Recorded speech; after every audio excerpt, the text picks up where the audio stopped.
On this episode of the Southern Fried Philosophy Podcast, a man orders everything from the Taco Bell menu. We talk about Creepy Joe, and you'll want to get ready to send your emails to Mojo on Hot Topics.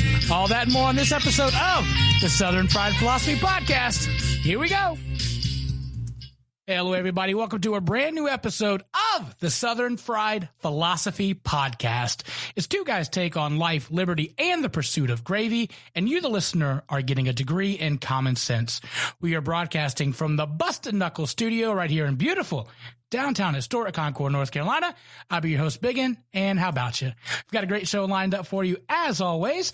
But before we begin, let me introduce you to the second half of this flaky biscuit. That's right, I am talking about the pride of Anderson, South Carolina, but most of you probably know him best as the Silver-Tongue one, 2016's honorable mentioned Sexy Chef of the Year, the inventor of the Redneck Egg Roll. Give it up on old mic number one, it's Mojo! Break out those white pants. Ooh. Go get those pedicures. Spring is here. Oh, are you sure? Are you positive? I think we just finished our third false spring. So yeah, I think this is the real spring. Because if you're keeping score, 2 days ago, it was snowing here in Charlotte. It's kind of like the Sweet 16 of seasons here. So I think we're down to the final four. So.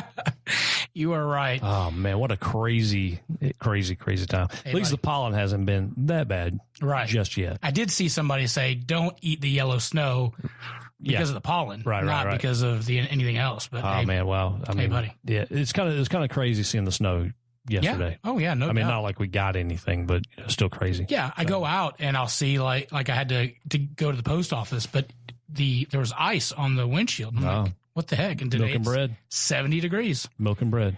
Jack Daniels and Little Debbie cakes. That's all you need. That's right. That really is. Anyway, thanks for tuning in as always, guys. Please go to our Facebook page at Southern Fried Philosophy, our website at southernfriedphilosophy.com. You can actually go there, play our episodes directly on your computer at work. Put your headset in or not. It don't matter to me. Anyway, also go to iTunes, Spotify, Google Play, iHeart, so many places. Wherever you basically listen to your podcast on the app, you can go find us there. Just put in the little search bar, Southern Fried Philosophy, and go subscribe, give us a like, a review, share. That's how we keep on moving up in the old podcast algorithm ranks. You can also connect with us on the Twitters and the Instagram at SFP Radio. I'm notoriously bad about posting anything, so anything posted there will be biggin. Or some intern that we have yet to mention yet. Or hopefully we'll get that. One of these days. Maybe this summer. Anyway, appreciate you guys as always. We're going to get an intern in the summer. Well, they're not at school during they do stuff in the summertime. Okay. Interning. I think. I don't know. I only went to 1 year of college. So. Hey, listen, if you guys want to help support the show, it is free to you, but it is not free to us. Please hit up our Patreon link at patreon.com/SFP Radio. Give us $1 or $2 or $1 million. We'd appreciate it. We do want to say we should do like a Jesus music-thon like they do on the Christian radio stations, like a telethon. 24 hours of Southern Fried. There you go. We'll just do a talkathon. That way we can maybe raise a few bucks. No, listen, don't act like we couldn't do it. You give me a stack of pancakes, some maple syrup, and a nice adult beverage, and I can talk all night. Well, that could get more interesting as the night goes on. So. Hey, we want to give a shout out to our new listeners from Warrensburg, Missouri, Nowlands, Louisiana, and Indianola, Iowa. Never heard of Indianola. I couldn't tell you much about. I couldn't tell you much about Iowa. The whole state. I have no idea about it. But, the Hawkeyes, the Lady Hawkeyes, we're doing pretty good. I can't remember if they're still in or not. I don't think they are. One of my favorite nurses is from Iowa, Laurie. Yeah. So, yeah. And we had her husband, CJ Peel, on the show, probably episode 4? Somewhere around crazy like that. Yeah. Hey, if you would like to join us, we have our friend Brian. He is joining us in the Bad Mother Smoker Smoking Hot Seats. If you would like to, come check out the show, shoot us an email at sfpradio@gmail.com, and you yourself can be sitting here in these lovely leather chairs. What's up, Childers? How you doing, bud? I'm doing good. How are you guys doing? We're doing great, and I'm going to ask you like I ask you every week, Mojo, how you be doing? Wow. That deep breath. So I took a picture. I may have posted on Facebook today. You better not have posted that picture because you sent it to me late at night. Which one? You know the one. Not that one. Yeah, you can't post that one on Facebook. But no, so in my line of business, I have to deal with the government quite a bit, almost on a daily basis. And, on the daily. Yeah, there's some good things about regulations and some bad things, but there's also some good and bad things about just the government deal. Anyway, so I have to go to the DMV, which is up in our state capital, Raleigh, North Carolina. And so I drove up there yesterday because, it's only 2019. Sure. So, we have to still snail mail or actually drive things in person.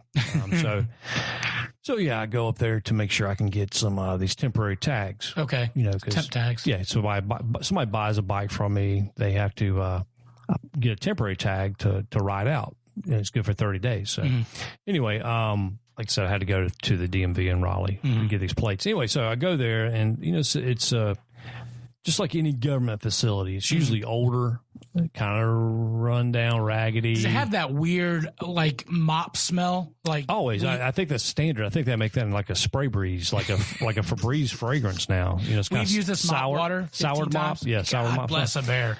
So anyway, so I go in there and, I have to use the restroom. So I give the lady my information while she processes it. And, they're great. The workers there are great. Well, in the unit I have to go to, they're great. There's some places that, that just hate their life and job. And show it. Yeah, but the ones in the dealer unit, I got to give a shout out to those guys. Really always nice. I mean, anyway, so I go to the restroom and I turn around, as I'm using the restroom, the facilities, and I happen to notice the door. Uh-oh. All right. So the door is missing tile, but they replaced it with like free samples from Home Depot. It doesn't even match. So let me see if I can pull this up real quick. That's our government for you. Good night. All right. So I'm gonna show you this picture and see if you can pinpoint the things I'm cracking up about. Okay. So this is one of these things is not like the other. Good gracious. What else do you notice about the picture? All right. Can I zoom in here? Yeah. There's 2 locks on it. No. No, there's not 2 locks. Yeah. Oh, there's 2 places for locks. No, you're wrong. What? There's actually 3 locks. Only one of them is functional. So in this picture you have like this beige tile which is now matched with cream tile. Yeah, that's clearly okay. That's like someone literally went to the Home Depot and got sample tile. It's like part of it had eczema. Right. Part of it had eczema. Yeah, I got you. It's kind of like Michael Jackson before skin bleaching. Oh, no. See, send your emails to Mojo because I was going to say that, but then I decided I should pull out. Well, you can say anything now after leaving Neverland documentary. But anyway, so on this picture, I'll try to post it on the website or our Facebook. So you have a door handle lock, which is now no longer functional. So instead of replacing the door handle, what most people would do, they go to the old Home Depots and buy a $1.99 slide lock. Mm-hmm. Well, that lock breaks. So what do? Instead of taking that off, they actually replace it with another slide lock above it. Yeah, okay. That's your government action. That just frustrates me. Hey, buddy. It makes my blood boil because I pay a lot of taxes. I'm sure you do. Everyone in this room pays a lot of taxes. They're saving money by buying a $1.99 slide lock. Where else are they putting it, though? I could tell you, but it's a family show. It's not in our pockets. It's probably not in the average employee that works for the state's pockets. It's got to be somewhere. It's somewhere. Anyway, don't get me started on the ABC stores because I don't know where that money's going. That's government inefficiency in action right there in that picture. Right about that. So how you be doing? I survived last weekend. My wife was gone for the weekend. She went to go home and visit, and I was kid free for the weekend. So I thought this is going to be the best weekend of my life. Mm-hmm. Until Kentucky played on Sunday and lost. Yeah, it was the hardest. All of our teams are out now. Yeah, it was the hardest day of my entire year. That was a rough game watching because I did watch that too. Yeah, for you. So that was. I thought we had it, and then just like the hopes of a small child, it was dashed and beaten like a puppy. So, taken among the rocks along the seawall and just bashed skull in. Yeah. My only saving grace was that Duke lost. You guys lost. That did bring me so much joy. Why does everyone hate on Duke so bad? Because of Zion Williams. ESPN right now everyone was, everyone was aiming for this guy. We just happened to get him. Welcome to be number one. Welcome to the everybody hates you because you're number one club. We've been there for several years. Yeah, we have too. And this year was just, I think everybody was just sick of hearing about Zion. Amazing guy, amazing athlete. Yep.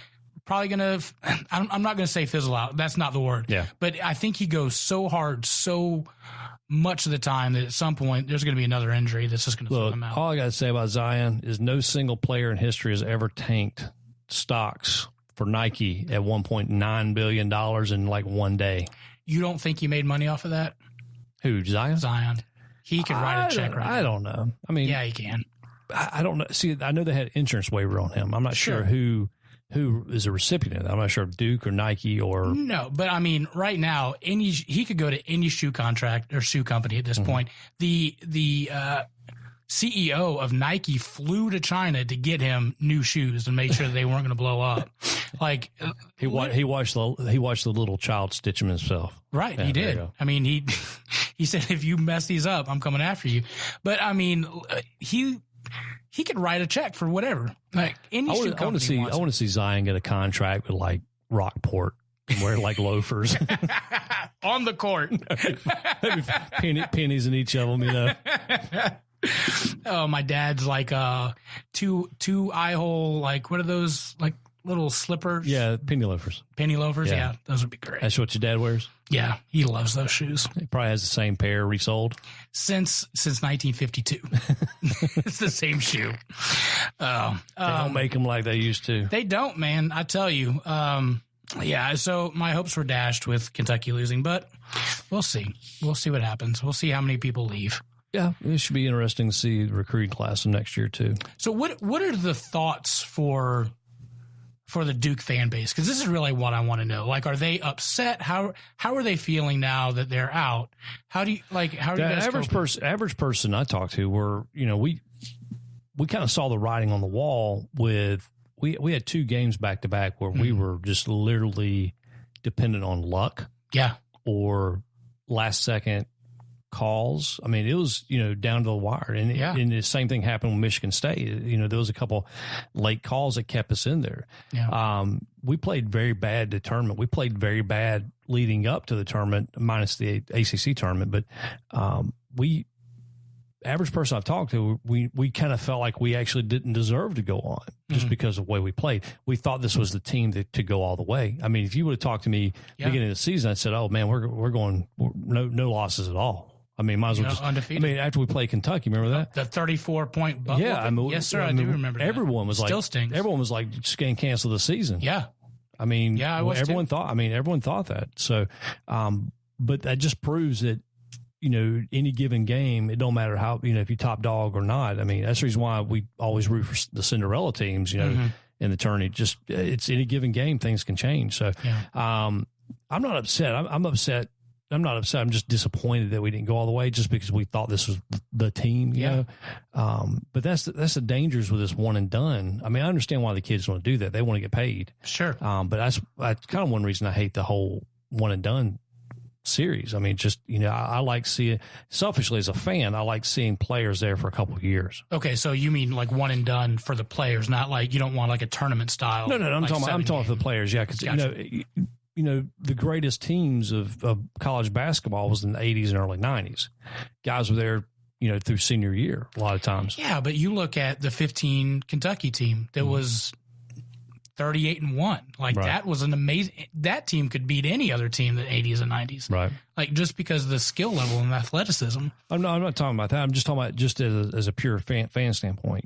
Because in professional, I don't follow a lot of professional ball, but in professional ball, you at least get to know the player. You buy the jersey. You commit to knowing their stats and things like that. In college now, you don't. It's just like, all right, well, I mean, like Jabari Parker, who? I mean, at the time, Duke, that was a top recruit. He was the next coming of Michael Christ, Jordan. So, I mean, you heard these things. You heard these comparisons. And, the one and done, he got the lucrative contract for top pick, and then he's really not the NBA superstar. Yeah. Of course, a lot of these guys maybe wouldn't be the NBA superstars we peg them out to be, of course. But, you know, in the NBA, the average lifespan of players is only 4 years. Yeah, it's not long. Yeah, so, but like I said, I understand from their standpoint and their family standpoint. I mean, a lot of these players, basketball is the way out of their current situation financially. And I understand wanting to get to the pro. I mean, there's probably a lot of extra circumstantial pressure from the family to whatever to make it big. Their agents are just trying to get the dollar, you know, as quick and fast as they can. Doubt. So I totally get that. Yeah, I just, as selfishly from a fan standpoint, I hate it. I liked seeing players' numbers retired. Yeah, and we're almost to a point now where we're not going to see that. We're going to run out of numbers. We're not even going to see that. I mean, right. I mean, we're not going. I doubt we're going to retire Zion's number. I mean, because he's not like a legacy player.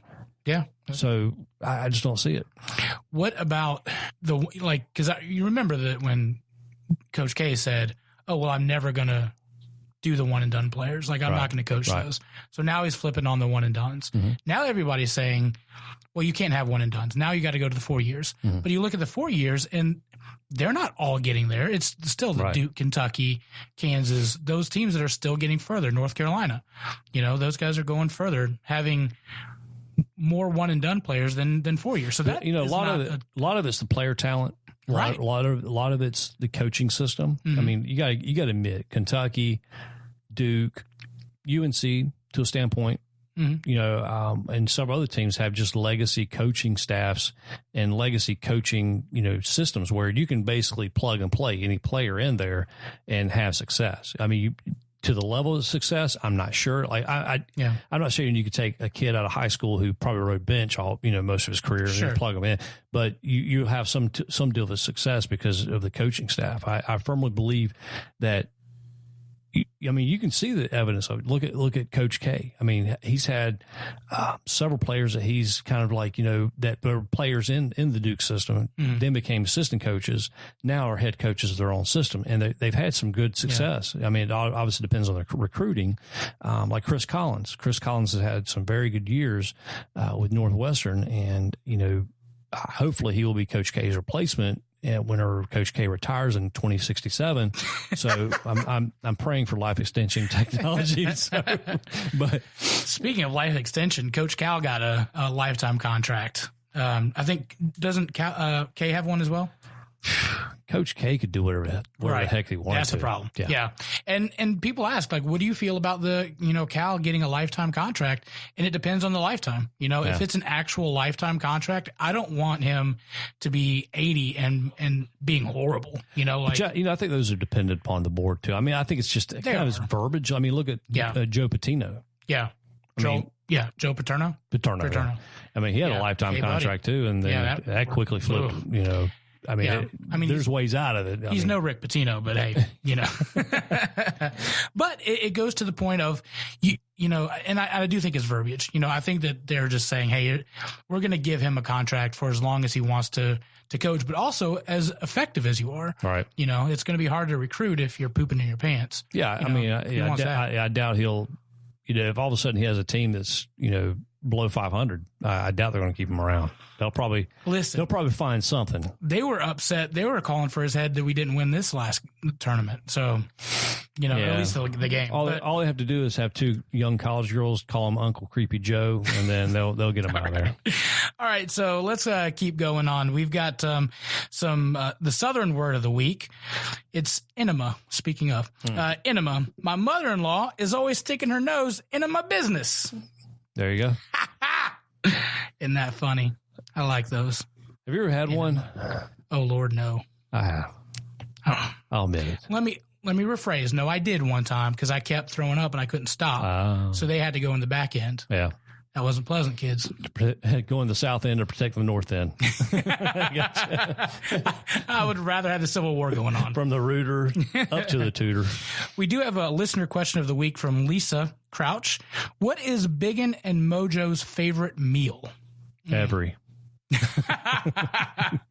Favorite meal. Any thoughts? I like a old-fashioned greasy cheeseburger. I mean, like, not like fast food, not sure. I'm not big on the char grilled. Not going to McDonald's. Like, I'll eat a burger like I grill at home on the grill. Mm-hmm. But if I can find like just a hole in the wall restaurant that has what they call a flat top grill that cooks its own grease. Yep. That's had some age and weather, just like the owner of the restaurant. That's the place I like. If the place has a homemade chili that they're known for, not the chili with beans, but like a good chili. Okay. And then they also make their own coleslaw. That way you can throw on a burger. Yeah, buddy. That's my favorite meal. Yeah, buddy. I can eat that every day. Yeah. I want to say biscuits and gravy just because I love biscuits and gravy, but I will follow up with, except Grandma's hamburgers.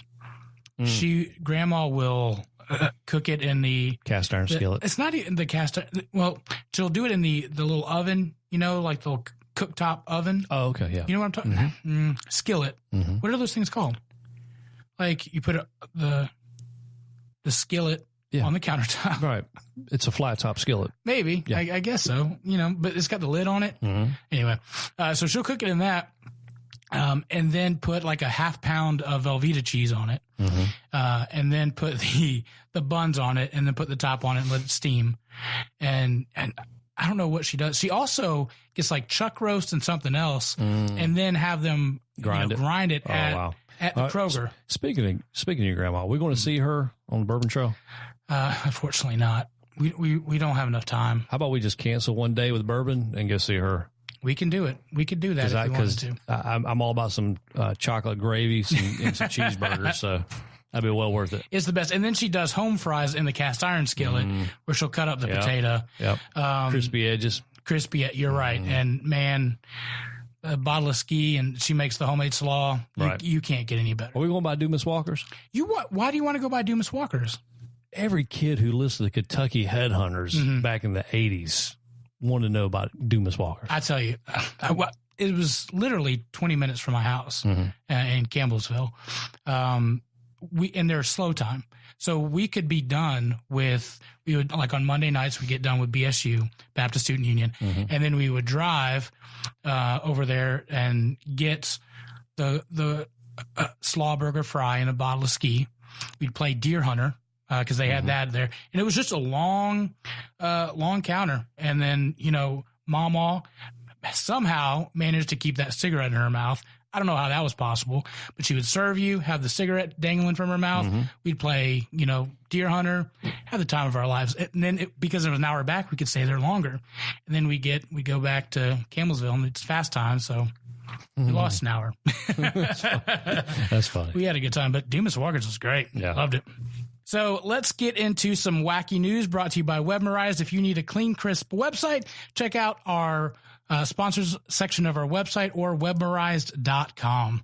All right. So I love this order. You're talking about getting some food. There is a man, he's a bodybuilder that ordered everything off of the Taco Bell menu. Would he spend like $26? You want to know how much? Any guesses in the room? If you order everything off of the menu, how much it would be at Taco Bell? $126. Oh, dang. I'm going to do the prices right and go $127. Juwan, any thoughts? And Juwan, Cap is also in studio with us. If you were to order everything off of the menu at a Taco Bell, how much are we looking at?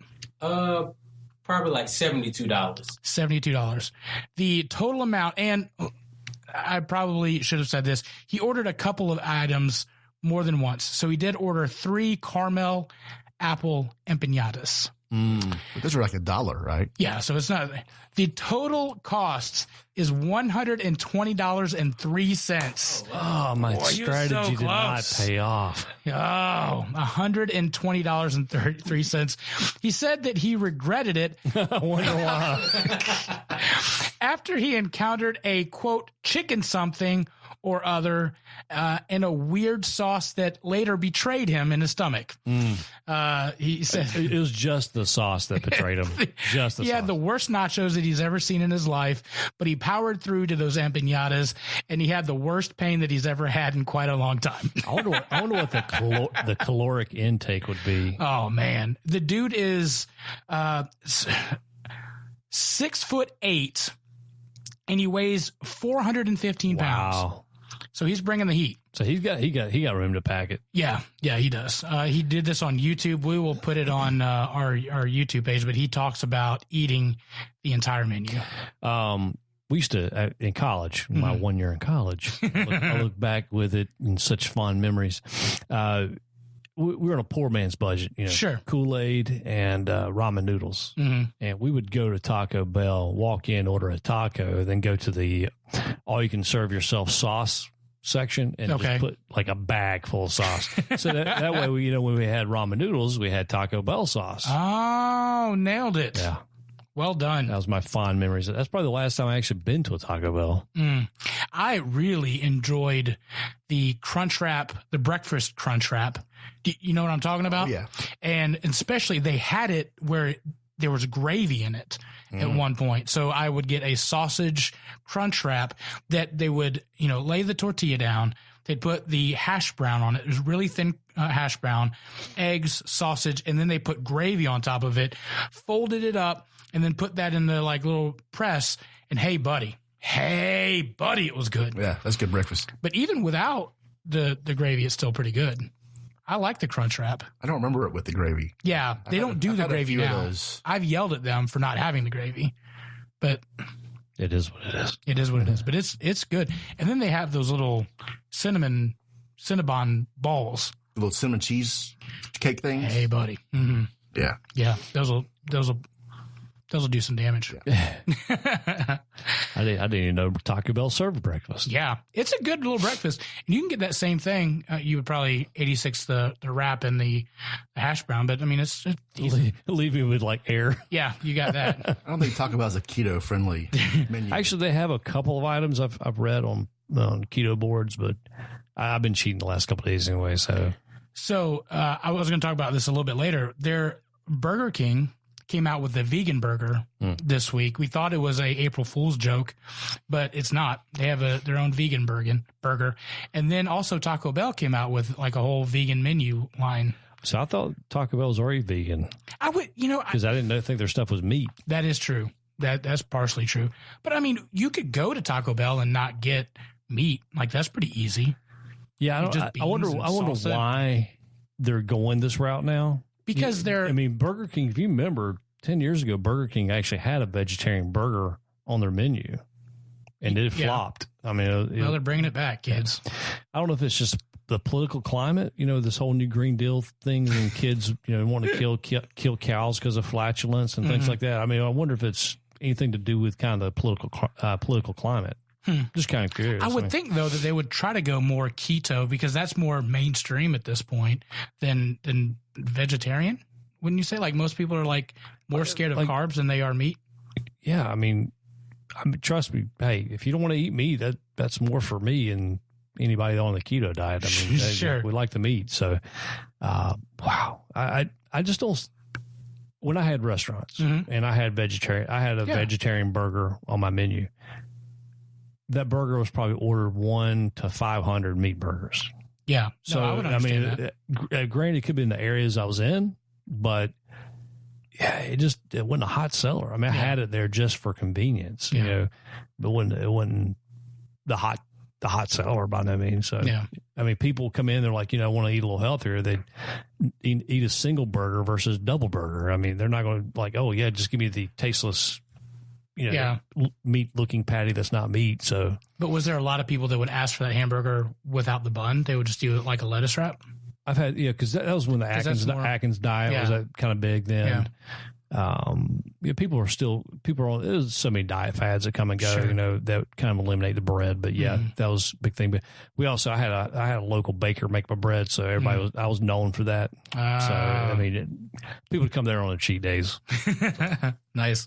Did you have a wacky news? 2 men arrested after shooting each other while wearing bulletproof vests. This comes out of Rogers, Arkansas. 2 Arkansas men have been arrested on suspicion of aggravated assault after police say they shot each other while taking turns wearing a bulletproof vest. Yeah. I'm trying to find out where in the story here. Oh, hey, Sparky, I got a good idea. All right. So it actually doesn't have it on this, but on the local website that I saw this on originally, So Tate, get this. So these guys load up a 22, and oh, well, that's good. There had been some adult beverages flowing. Listen, you didn't have to say that statement. Well, I already knew that was already going on. So anyway, the first guy gets shot 6 times. 6. Obviously bruising ensues, probably a dislocated rib.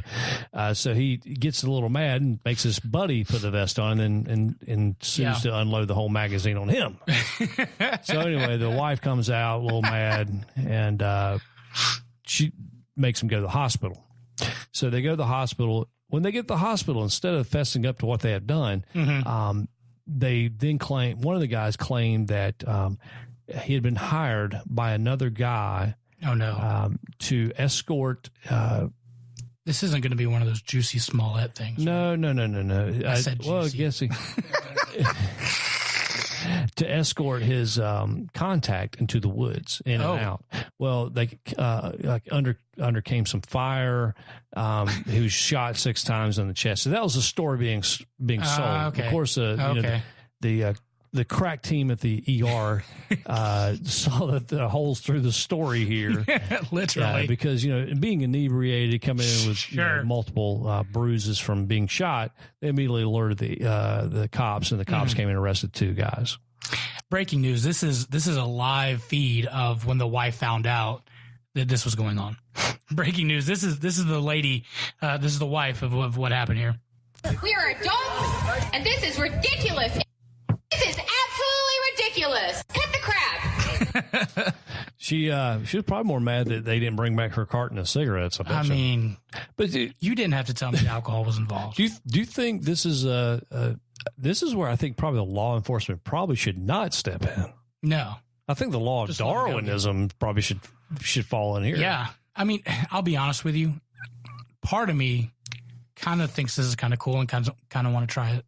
Yeah, no doubt. I mean, this would be something you and I would do if we were on a weekend retreat, right, out in the woods together, and be like, "Hey," but it's kind of like, it was kind of like, I'm not saying things could have gone wrong. Oh yeah, obviously you got to have a good shot, because what if he missed? Oh yeah, that's the biggest thing. Is what happened if you just slightly so obviously missed? Things could go wrong here, but it was consensual.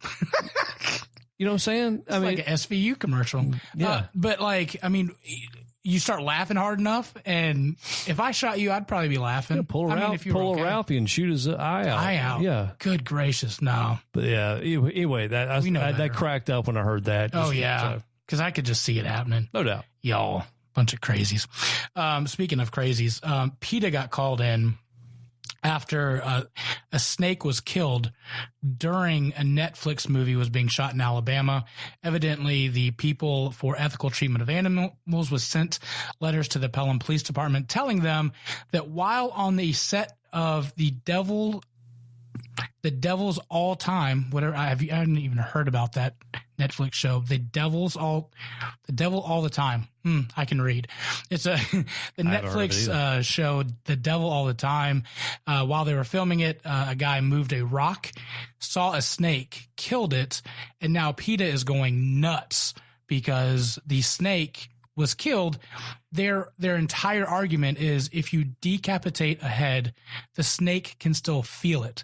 So if you're going to kill a snake, you have to do it appropriately so the snake does not feel it, using appropriate methods of, I guess, tranquilizing him or putting him to sleep or something like that. Is PETA one of the most worthless organizations to ever get a 501c3 nonprofit organization status? I think they're probably one of the top 5. I mean, you're going to argue about a snake being killed. And let me also note, in Alabama.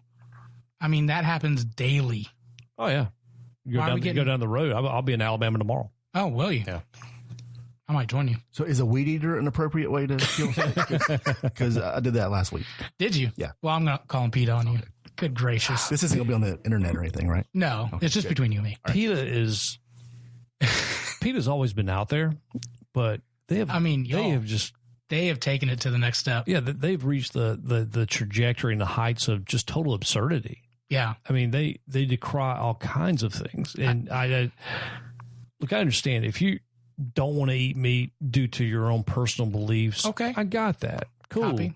But if someone wants to wear leather shoes because cloth is so 17th century or something. I mean, that's fine. Right. Don't get your panties in the wad. Your organic cotton, non-animal tested panties in the wad. I mean, I just don't understand That why. should be the title of the show right there. Ooh, that'd be a good podcast.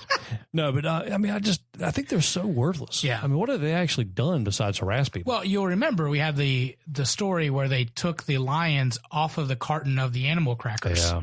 Now, that was an achievement. I mean, people's lives were saved. I would put that up there I'd put that up there next to MLK, moon landing, Sure, yeah. cure for like certain diseases, creating the internet. Oh, it's up there. I mean, Way to go. The cartoon animals off the box of animal crackers. Y'all, you ain't got nothing better. We need to come up with a new acronym for PETA that's just, basically describes them as being worthless. Well, I'm sure Alyssa Milano will have something to say about it. All right, so You got something to say about everything except something. All right, we're going to take a break, and when we come back, we're going to have some hot topics, and we'll talk to some of our guests in the studio. All right, we'll be right back. You're listening to the Southern Fried Philosophy Podcast.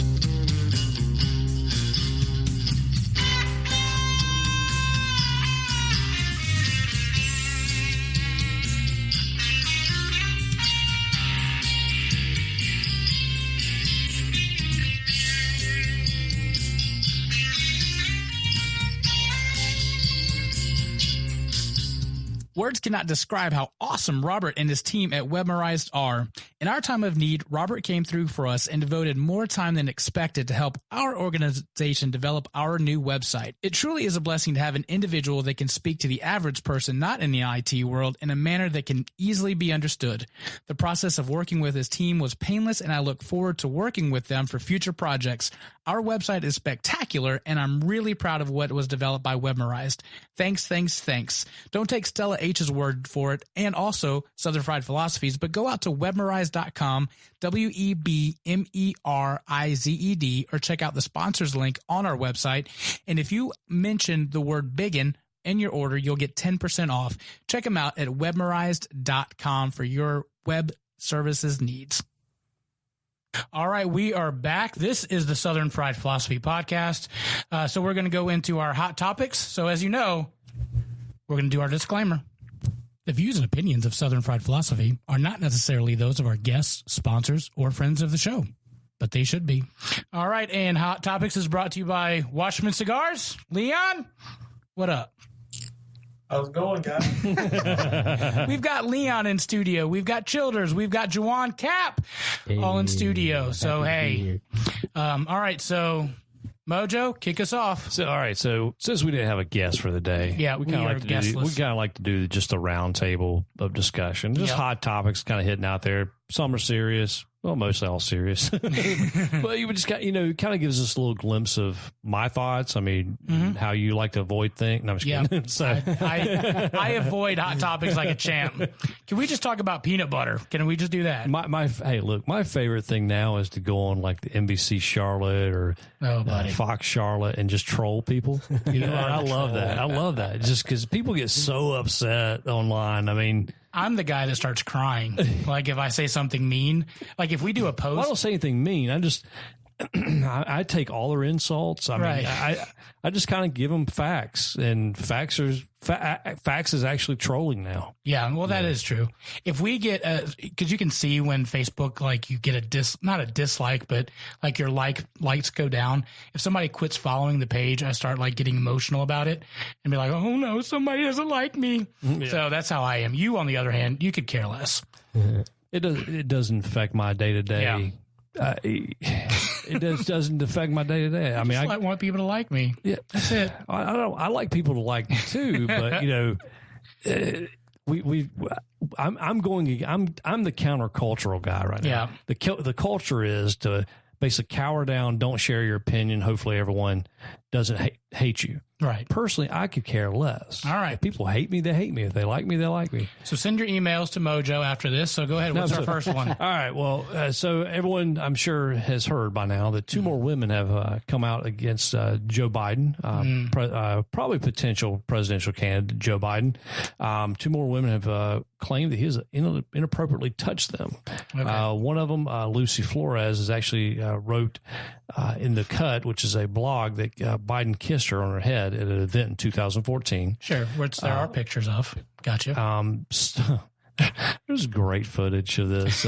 Anyway, so that another lady who's actually in the government alleged that he inappropriately hugged her or kissed her or something. So, but we also have the videos, the viral video mashup clips of. It's like a montage. Oh yeah, and that's the reason why he has the moniker of Creepy Uncle Joe, because he gets like in their ear, he gets in their ear, he smells their hair. I mean, he would be a perfect candidate for maybe a Pantene commercial. I mean, he loves to smell females' hair. So anyway. So I guess the big takeaway from this is, number one, his former boss, Barack, has not spoken out about this. Number two, the same people who were speaking about Kavanaugh and Bleed All Women story, they have now come out and done a full reversal, as in, well, maybe believe all women except these women. Completely. I 100% agree with you. The party that started this whole movement is now like, maybe it hit one of our own. The shrapnel is now hitting them. The Me Too movement has now began eating itself. Yeah, y'all got to keep that same energy, for real. No matter who it is. Yeah, exactly. I mean, I'm not a Republican or a Democrat. I've stated that numerous times on the show, that if someone's guilty of this type of behavior, call them out, regardless of who they are, who they used to work for, their potential in the future. Call them out. I mean, but it's a stark contrast from, a potential drinking high school party in the early 80s to him actually being a White House briefing pressers, nestling up to like a 12-year-old girl, like inappropriately rubbing shoulders. You know what I'm saying? There's a stark difference there. I mean, it is. We actually have video evidence of this. Brett Kavanaugh, the only thing we had with him was his calendar. He meticulously kept at 18. I mean, so, we this is a different time. Yeah.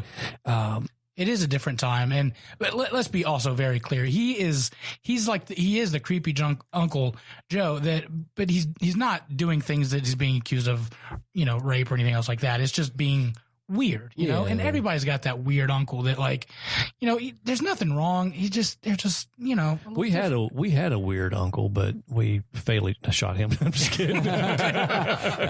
Were you just testing out your 22 with a bulletproof vest? I was like, here, uncle, wear this. No, but massive hypocrisy in this. Oh, 100%. Massive hypocrisy. No, I'll give you that 100%. So, like I said, I could care less who it is, what party they vote for. But we need to call them out. Sure. And I'm also, I still stand right here with, like I did with Brett Kavanaugh. Let's wait and see. Let's wait to find these allegations of, I mean, we have the allegations. One's on camera. Right. Yeah. I mean, those are creepy. Right. I don't know. It's up to the person who's the person that's a recipient of those creepy actions to let us know. I mean, subjected to their opinion if they find those creepy or not. So, is subjected to that. Now, if he's out there just manhandling and kissing women and this and that, obviously we need to find out, the true nature of the story. So I'm not calling for Joe Biden's head. I'm just calling that. I'm calling for the same people that wanted to put Brett Kavanaugh's head on a spike. To do the same thing. Also, the irony. Also, the Me Too movement has not called for the full castration and full execution of people like R. Kelly or Michael Jackson. I mean, of course, Michael Jackson's in the grave, but the people that Bill Cosby. I mean, I think he was probably he was kind of given. He was a creepy guy given a pass for most of his life. You know what I'm saying? Like, no one ever called for like the full out hatred and death threats in the family and stuff like that. So, you gonna say something? Well, no, I was just gonna say, again, they should keep that same energy. Y'all took away the Cosby Show. America's dad. Yeah, keep that same energy for Uncle Joe. Sure. I can't remember. Like, I was trying to find an article, but and a set of words that I never thought that I would actually say or that would come out of my mouth. Nancy Pelosi actually did say something credible. She said, we live in an age now where people's space is their space, and you have to respect that instead of just invading into it, just like you would. So that's the only thing That's I've ever... what came from Nancy Pelosi's mouth? Believe it or not, that's the most shocking thing of this story. She actually had a coherent sentence. Was she reading this off of a piece of paper? I don't think so. I think You know what? I mean, she's been in the Senate, since 1890, or the Congress since 1890? I think I think she had a little thing with old George. I think. I can't prove it. Washington, yeah. So, Washington. no, I mean, that's actually, hats off to Nancy. I actually agree with that. Wow. You can't just automatically go in and intrude somebody's space, that like 3-foot perimeter. Like, you can't just automatically, unless you know them. Yeah. But even if you know them, though, I mean, you have to kind of know that person's limits. Yeah. Right. Yeah. For me, I just wave. I don't even do a high five, a wink, none of that. Well, even the vice president now, like, does that make it even better? Because he went on record saying, like, I don't even have dinner with a female. Yeah, of course, that was misogynist too. Right. Yeah. But I mean, I'd rather be safe than sorry. And I think we're going to become more of a culture of that too before long. I think men are going to be able to be afraid to go out and have dinner or lunch or private meetings with their female peers just because of that fear of that accusation. Yeah. I mean, there's nothing wrong with the accusation, but no, but that accusation will tarnish you for for the rest of your career. I mean, all it takes is probably one disgruntled person making an allegation on Facebook or social media, and that's it. I've seen enough episodes of SVU where they're like, "Oh, I didn't know it was going to blow out of proportion like this." Right. So that's where I get my extensive law Haven't knowledge. you seen the other 380 episodes of SVU? Yeah. I mean, come on. Yeah. All right, so let's go to the next topic. All right, so I'd like to call it the hypocrisy of the Republican Party. Okay. All right, so I'm sure We're flipping the script. People always think I'm just always on the Democrat hating side, but this is a prime point for me with the Republicans. So now the Republicans, the hypocrisy is they're looking at replacing Obamacare with another form of Obamacare. So let me get this straight. We're replacing Obamacare with Republican. Well, if you remember the chance, was to basically cancel Obamacare during the previous presidential election. Also in the Senate and congressional elections, they wanted to get rid of Obamacare. Now Trump is actually an advocate for getting rid of Obamacare. Now they've kind of changed their tune a little bit since we have the 2020 election coming up, and they're looking to basically just recycle, rinse, repeat another version of this, this type of universal health care, single payer health care, however you want to call it. So very frustrating for me because I don't believe the government should mandate something that you buy, and that's with Obamacare. If you refuse to go and buy onto the exchange, that you have to pay a $600 penalty per year. Okay, that penalty is basically forcing people to buy stuff that they may not need or feel they require. I'll give you an example of this. I made a purchase of a truck last week.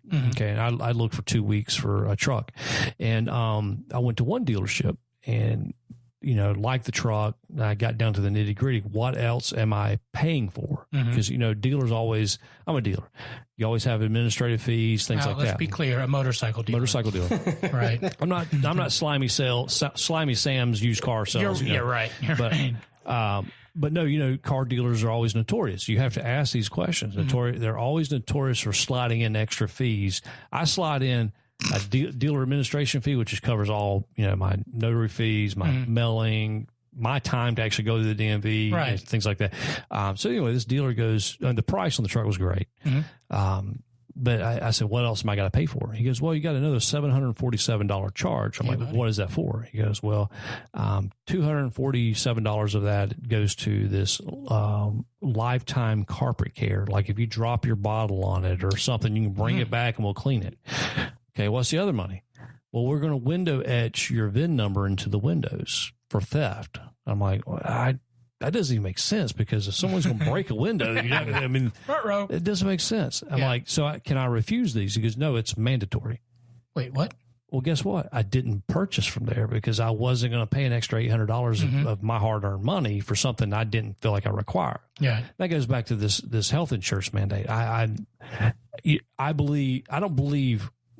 Man, y'all can send all the emails to me. Right. I do not believe healthcare is a right. I believe healthcare is a privilege.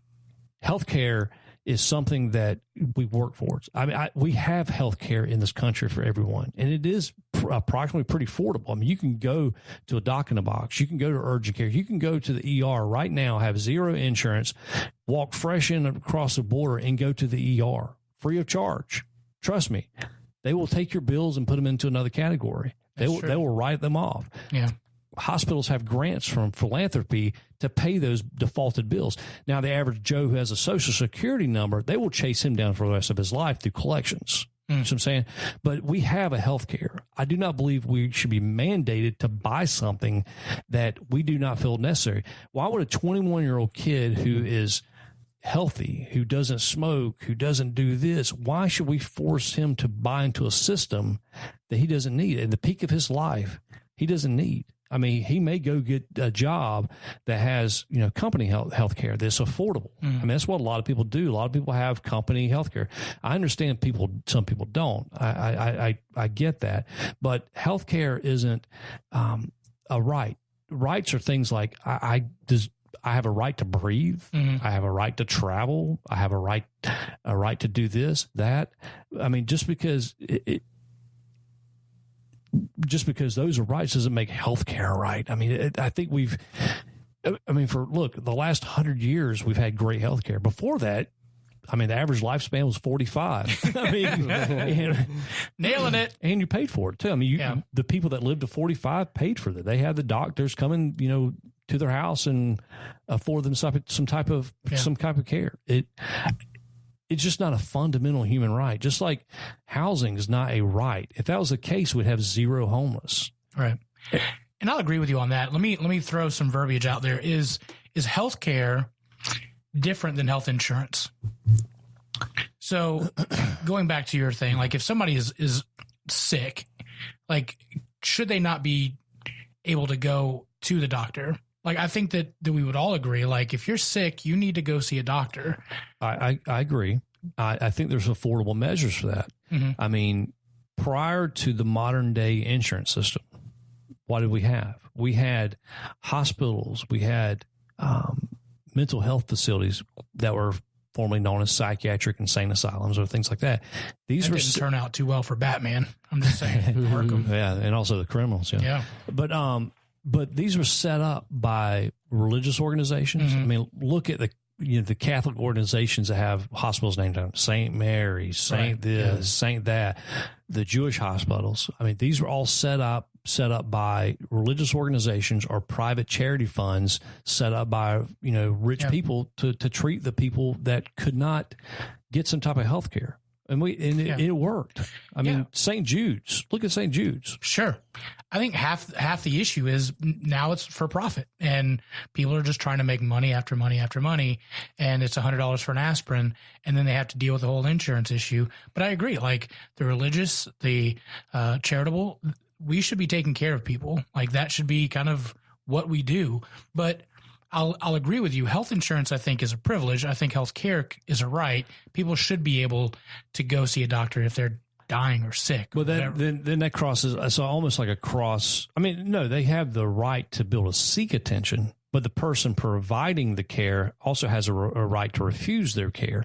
Now, I know that sounds kind of gray there. I mean, because doctors supposedly take a Hippocratic oath to treat everyone. Okay, they will not refuse anyone. But in the same token, I mean, I'm probably in so much trouble for this. But the same token, Juwan's like, why did I come on this show? I love it. I love it. That person's a doctor. They've spent years in college. They've spent years in internship and residency following other doctors around, learning the tool of their craft. Sure. It is not my right to go force that doctor to treat me. So I'm saying it is not my right to make them use their fruits of their labor and skills to treat me. That would be like, me coming up to someone else who has a house. And if I don't have a house, I need you to provide me a house. It's my right to have four walls and a roof over my head. Thoughts, guys? Well, I think the issue with part of it is insurance controls what doctors can do today. Yeah. Like, I had a sleep study done last year, and literally the insurance company was telling the doctor what he could provide to me. He had to ask them, what can we do? Yeah. Essentially. Exactly. Yeah, and I think that's gotten a lot worse over the past 6 years with the implementation. Easy of, for you to say. Yeah, exactly. This Affordable Health Care Act, because now I've got a friend of mine who's terminally ill, who has abscess all in his mouth, needs to have an oral surgery, but the insurance company doesn't want to grant the surgery, which would clear up the problem. They would rather treat the abscess with constant hospitalization than performing the oral surgery. Goodness. So I agree. I think insurance companies who coincidentally actually had a hand in crafting the Affordable Health Care Act. Yeah, they did. So this is nothing but a profit center for them. Sure. I think they get in the way. They get in the way of doctors doing what they do. Yeah. And I agree. Aspirin, $100. A bag of saline is $200 or $10,000, whatever they charge. I mean, I think insurance companies are the ones who, if we did like a 10-year rewind, or the old VH1's flashbacks, back in the day, I think we will find the insurance companies were really the ones who crafted the demise of our healthcare system. 100%. And we're right on track with the EU and England and their healthcare system, where it's going to deteriorate so much, where you have healthcare for all, but it's not a quality of healthcare. And I challenge anyone to challenge me on that, because I know people in the EU that fly to the United States or fly to Israel for private healthcare. So, it's just going to deteriorate to a point where we're at a threshold where we can't cross it. But the insurance, I mean, I think there's certain things now, like me, I have an appointment in 2.5 weeks for my third year heart transplant annual report. So every year my hospital team has to battle the insurance company to get me this one scan. The scan is like $95,000 or something. So they have to get this one scan for me, versus me going into surgery to do, biopsies and things, which increases my risk of rejection, which is also actually more expensive, but they can now read it through, the powers of X-ray. I mean, so insurance companies, I agree, are 100%. I think they're good, but they're also garbage too. Well, and you remember when Obama did run, like his talking points while he was running was, I'm going to take the insurance companies to the woodshed. And that I was 100% in agreement with. Like our pharmaceuticals, the insurance company, they've got to get a butt whooping and call their nuts, right? But then all of a sudden when it became office, and I'm not saying him specifically, but I don't know if anybody could have gotten it, because it is such a powerful lobby. I don't think anybody could have gotten it. I think he meant to say was, instead of taking the insurance companies to the woodshed, I think he's going to take them to the Oval Office to craft a. I think it started out good. Or at least the talking points. Yeah, the talking points are always great. Right. You just don't want to see the small print. I mean, and I'm not trying to blame this all on Obama, because this is Aetna. Yeah, sure. I'm not blaming this all on Obama. This is something that now we're seeing. Yeah. The more socialist wing of the Democrat Party going even more left, where it's mandatory health care for everyone. And then, of course, now the Republicans, not wanting to lose some of that vote, are now going to go more crafting towards, we're just going to call it, Trump Care 2.0 or single payer. And I'm all about regulating. I think or deregulating. I think the insurance market should be open. People should be able to cross state lines. It's kind of like car insurance. Yeah, I mean, 100%. I'm all about that. And if it was more affordable for more people to pay in, then it'd be more beneficial. Somehow my insurance is through Illinois, and I'm, people are like, what is this insurance? And I'm like, but it's great. Like, I love it because it's free, allows a little bit of free market. Yeah. I mean, and it's great. Ours is Aetna through Massachusetts or something like that. Yeah. So, I mean, but there's a better way to skin this cat. Yeah. No doubt. I just don't agree with the way we're doing it. And I don't agree with mandating someone to buy something. Yeah, that was the issue that I had going back to that. Yeah, because what else are they going to mandate? Tax, what else are they going to mandate for us to buy? Carbon taxes are one of them. That's one of them. I better lay off that Mexican food then if they're going to start doing that. I'm going to start eating more cheeseburgers so I get rid of some carbon. All right, what's our next topic? We got two more. Let's see. So I'm sure everyone's been seeing the hysteria about the measles outbreaks. Yeah. Oh, no, I hadn't heard. Okay. Well, there's been an uptick in measles outbreaks. And full disclosure before I get into this diatribe, both of my girls are unvaccinated. Oh, well, I'm not going to. I'm out I of here. applaud. Okay, we're done. I applaud that. So we made the, and I'm not a big anti-vaxxer. So don't, if you want to send hate email and tell my kids are dirty, that's fine. I get that all the time. I'm not worried about it. My kids have been used for fodder for years, and they've been called everything that you could imagine. Okay. I love you girls. We made the decision not to vaccinate based off my wife's reaction when she was in high school. She had a booster. Everybody gets a booster around 17, 18. My wife had a booster and immediately went into seizures for months. Okay. What? I had a lapse of short-term memory in college after my booster and memory. I mean, in college, like my short-term memory was wiped. Like my parents had to come get me and stuff, and it was all linked back to the vaccine. Also, as I've mentioned in previous podcasts, I'm a cancer survivor. Age 12, I had a tumor called osteogenic sarcoma. I did some research back in the day before we had kids, because it took us a while to have kids because we had to get creative with becoming a family. Sure. There's actually, my tumor was actually linked to some adjuvants. I can't say that word. Some additives inside the vaccines. There's actually been case studies. So we made the conscious decision when we became parents that we did not want to vaccinate right now, because of, now they have these combos like 16-in-1 vaccines, things like that. So that's like a scary. combo meal at McDonald's. Exactly. It's like the weightlifter, eating the whole menu. So we thought about not vaccinating, B, doing it on a delayed schedule, what a lot of people do, where they kind of sparse them out a little bit more, or just getting fully vaccinated. Well, I went to at the time you had to get, we still do, you have to get exemptions from the state to go to daycare. So I had to go to the state board to get, after my wife left in tears, she wanted me to go to the health department to get an exemption. So I went there and I asked the lady, and she gives me the whole spiel, how I'm a bad parent and my kids are going to die. My kids are going to die of a measly chickenpox death and things like that. And I asked her straight up, I said, can you write me a $3 million guarantee that my child will be the same today and the same tomorrow after these vaccinations? She goes, I cannot. With that, we made the conscious decision not to. Yeah. So we've held that stance ever since, and don't get me wrong. Every this time of year, every year we get the measles, chickenpox, mumps, outbreak stories, and I get a little fearful. I mean, because I worry about my kids. I know probably people think I'm a bad parent, but it is what it is. I mean, like I've told my oldest daughter, if the moment she turns 18 and wants to go get the whole full spectrum, that's your choice. But we've made the decision not to. And coincidentally, my kids, knock on this Formica laden table here, that my kids have not had any major illnesses. My kids have been healthy as a whistle. My daughter gets allergies once a year. They've never had the 3-letter word cold every year.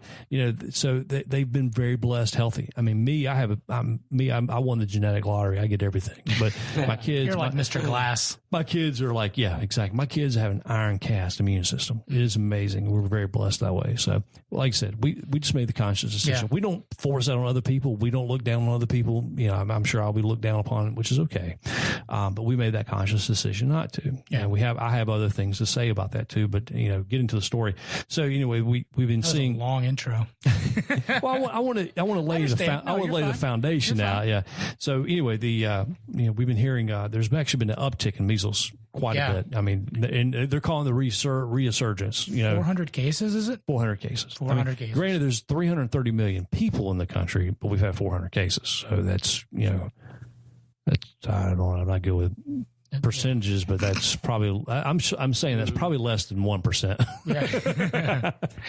So anyway, so we've been hearing this whole thing. Yeah. And of course they quote unquote can't pinpoint it, where this is coming from. I mean, I've seen, I saw a study today where they're pinpointing some of this outbreaks back to, there's a commune in Israel of, Orthodox Jews who don't have access to some modern Israeli vaccination procedures, and these certain people have traveled back and forth, and then you have another group of the Ukrainians that are coming over from Ukraine with the battle worn area over there that are bringing it. About Bigfoot, anybody is blaming it on Bigfoot? Because I think it's him. I love the Hispanic community, but I personally believe it's being brought over the border.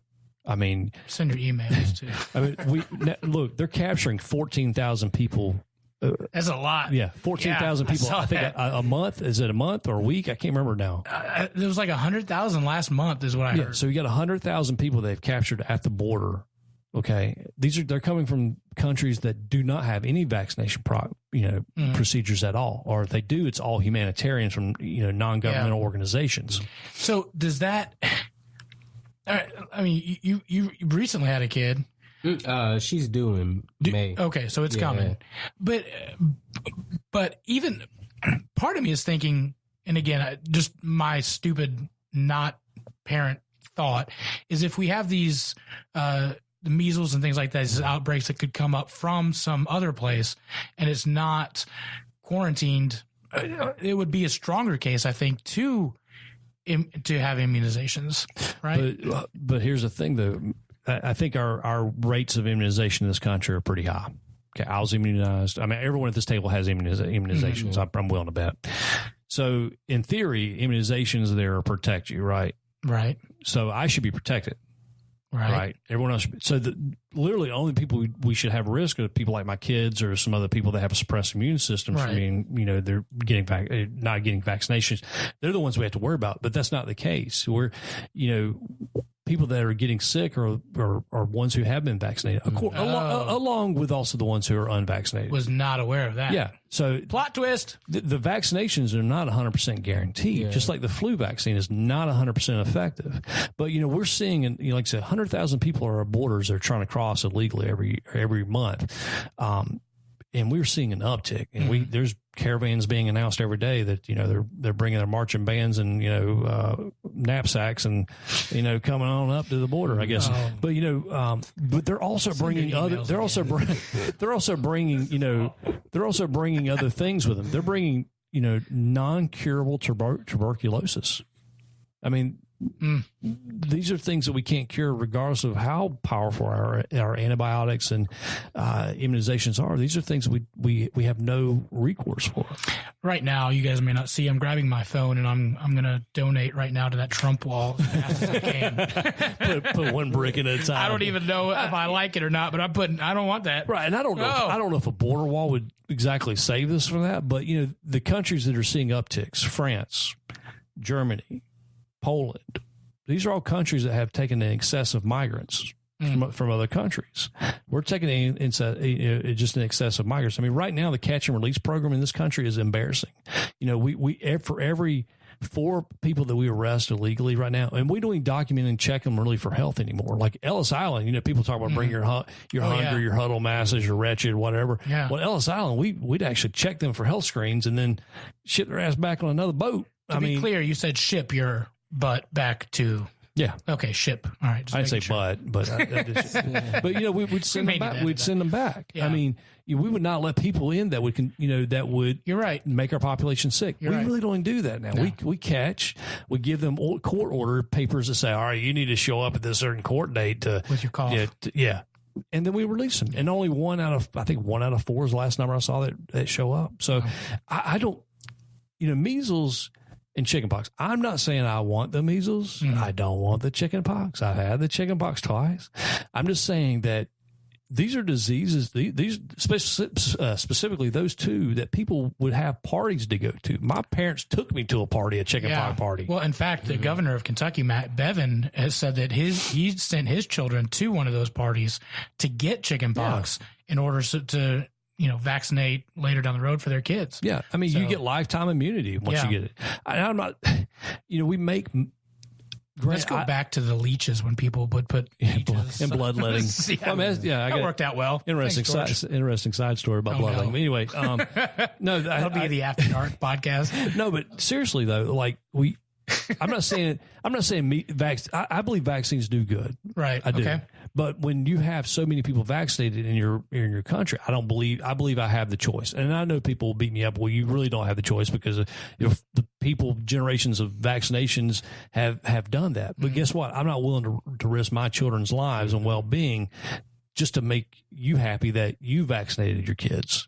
That's a good point. There's a reason why we have a vaccine injury court that pharmaceutical companies pay money into to pay out for litigation. We paid out last year alone $168 million in vaccine entries. Ooh, Good. But vaccines are safe. thoughts, guys? Anything? Sponsor this episode. Good. We should be back on both. All right, so this episode is not sponsored to you by Watchman Cigars. Leon is now pulling this sponsorship. Thanks a lot, Mojo. Appreciate it. Well, it was fun while it lasted. Oh, that's why we do the disclaimer. It's not you or the sponsors. Do I need to run it again? And we'll just get back to keep on going back talking about duck farts. That's why we got to talk about peanut butter. Go back to peanut butter. All right. Anything else? Are we done? No, I think I've already pissed off enough people. All right, so that's the end of our show. I'm just kidding. One thing I do want to say, there was See Mojo on his new show. anybody would like to co-host a podcast that talks about peanut butter, please email me. No, there is a story coming out of Columbia, South Carolina.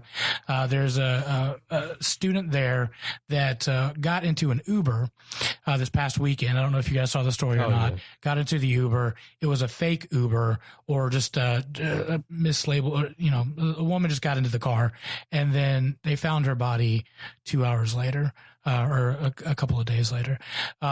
This is just a PSA, guys. It's just Uber. I mean, be very, very careful. I know we've all used them. Some of you guys drive for Lyft and Uber, but y'all, and I love it. I mean, we've used it a ton, but just be very, very careful, y'all. When you go in, I think Lyft and Uber both say, make sure you identify the driver's name, make sure you identify the license plate, and go on. But that's so incredibly sad that this tragedy happened.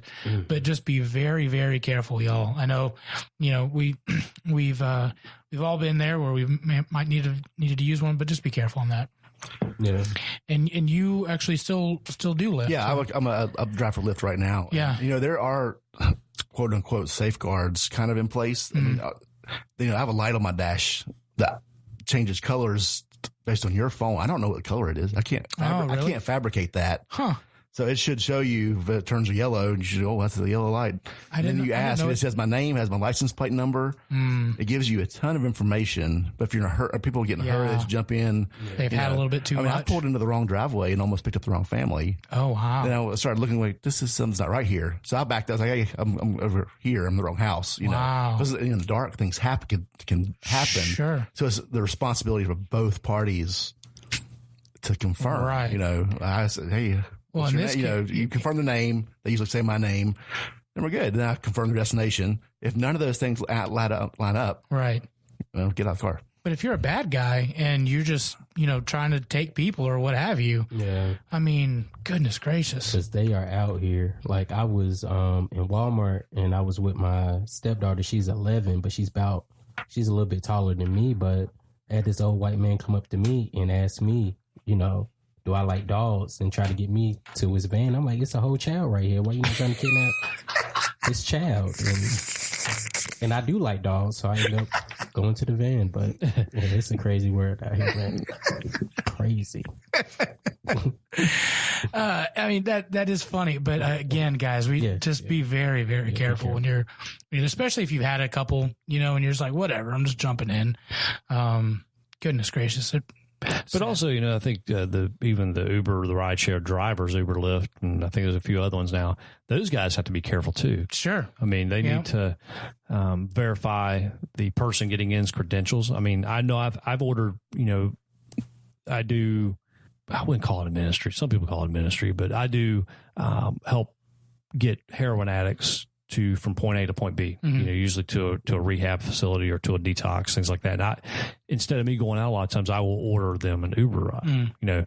I always call the driver ahead, say, hey, you're not looking for me. You're looking for, a female or a male, or, try to give them a description, because I don't want them to turn the person away. I don't want them to think something shady is going on. So, but it is up to the Uber driver, Lyft driver to check out, these rideshare platforms, you have a rating system where they'll say, this person has a 4.6 or 4.2, things like that. And if they go below a certain rating, actually these ride shares will actually kick them off the platform altogether. Not saying they can't create another alias or whatever, but you do. I mean, the drivers out there really need to. I mean, I drove for Uber Lyft for about, I'd say 2 weeks, but it was probably a month. And you get some sketchy people in there too. Sure. I mean, you get people like me that get in the back of your car. So I want to talk about vaccine injury. No, but so you got to be careful out there because there's been, murders of drivers out there too, and people that take advantage and people that have been robbed and cars damaged and things like that. So that's a worry too. I love the platform. I love the ability that it's decentralized the cab industry. It's also decentralized a lot of things where people can carpool but not be the driver. It's probably dropped DUIs. There's probably a lot of DUI lawyers that have actually gone out of business. There's probably police municipalities who source of revenue was DUI tickets. So I mean, it's really cut that down. Yeah. I mean, just kind of a side note, the organ industry, as far as organ donations have actually dropped a little bit due to less accidents. So,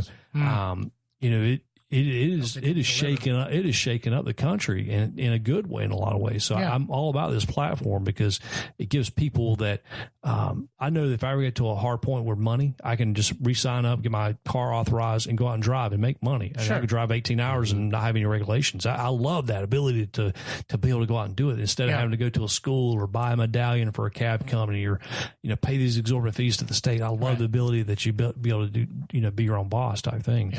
But to passengers, especially females or people or that people, not just saying females, I mean, you can send all your emails on that to creepy Uncle Joe, but people need to be self-aware of what's going on and just be out there and look. I know South Carolina's just proposed a new bill today, and they're calling the young lady who was killed. They're crafted a new bill that'll actually, I haven't seen the bill yet, and how they proposed it and how they drafted it, but they're, hopefully, implement some safety precautions maybe with that. So and I didn't want to disrespect it. It was Samantha Josephson who passed away. So just be very, very careful. I know it could be sketchy. In an age when I was brought up as don't talk to strangers and definitely don't get into a stranger's car. Now all of a sudden I'm trusting my entire life on an app on my phone. Yeah. I mean, that part of that is really scary, so. But also I do remember when you told me about the story, I did happen to see a news broke that the suspect's mother, the murder suspect's mother said that he was actually nowhere near. Someone took his car. He was at a party, passed out. Uh-oh. Plot twist again. I don't know. Wow. Be interesting. I mean, we have surveillance cameras everywhere nowadays. I mean, everybody's got a ring on the door. Everybody's got ATM cameras. I mean, so it'd be interesting to see what transpires here. Yeah. All right, so we're gonna go ahead and wrap up the show. I do want to plug a couple of things. Jawan, you've got some comedy stuff that's coming up, some comedy shows. Go ahead and talk about that. Yeah, so May 9th is definitely confirmed at Heist Brewery. And definitely got Southern Fried as a sponsor. Nice. As well as May 3rd or 4th? May 4th at Red Hill Brewery. Yep. So, definitely come out to these Goof Camp shows, man. That's what it's going to be called. Goof Camp is what it's called? Goof Camp comedy, but doing smoking jokes type of vibe. Nice. Where's my hairline? Yeah. I'm still gonna be looking for my hairline at this show. So. You remember that show? Whose line is it anyway? Yeah. You should be like, "Where's my hairline?" Anyway. Well done. All right, so that's going to take us out. Yeah, as always, hey, thanks, guys. Go to our Facebook page, Southern Fried Philosophy. Go to our website, southernfriedphilosophy.com.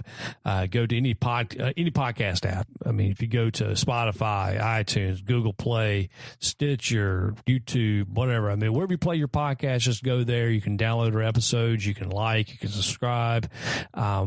Give us a rating. We'd love a review if you like our show. If you hate me, whatever. I mean, it's all good. It's all love, right? So anyway, just to go there, do that for us. We'd really appreciate it. That's how we move up.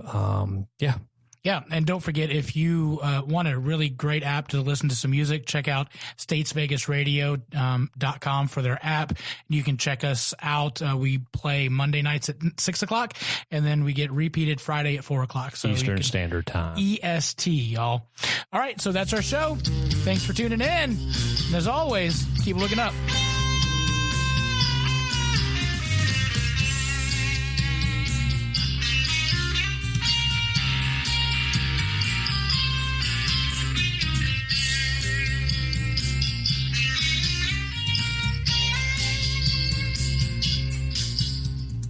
If you are in the market for a high-quality cigar for a very reasonable price, you must check out Watchman Cigars.